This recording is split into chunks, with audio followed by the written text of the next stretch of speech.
Barbecue ko guys, so hindi ko lang alam kung masarap ang lasa nito. Shalom! Siya lang. Tingnan mo, Tisil. Tisil. Nagbinawang na. Where are you going? To the Vegetable shop. Mamamalingki na. Ayan, sana pumunta naman kay Tia. Lady Rinago! Never in my life.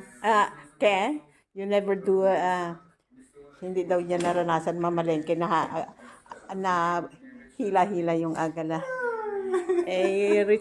Rich kid ito eh.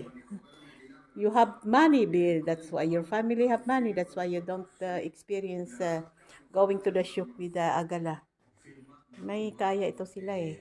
Biruin mo. Sila ang... like all the air, it will be not okay. Dito sa lugar nila, ang tatay niya ang unang nagkaroon ng bus na bumiyabiyahe. Tapos, ang tatay niya rin ang unang nagkaroon ng tawag ito.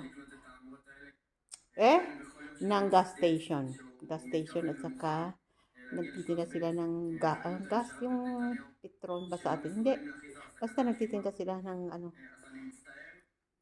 Tapos, sila din ang unang family na nagkaroon ng mga car accessories. About sa car, yung mga paninda nila sa car. Ano ba tawag doon? Basta lahat ng kailangan ng sasakyan na sa kanila. Kaya yun ang sabi niya, hindi niya naranasan na all her life hindi niya naranasan maghila ng agala na namamalengke. Wala eh, may sasakyan sila, may ano. Ngayon lang siya ng ganito ang kasi syempre hindi na nire-renovate itong bahay kasi syempre nag-iisa naman siya, matanda na ako. So para niya, bakit i-renovate itong bahay na to, di ba? Kaya ganito na lang kasi sabi niya matanda na siya. Ayaw niya na magsayang ng pera daw. Saka yung anak niya ganun din. Ayaw ng anak niya rin ipa-renovate.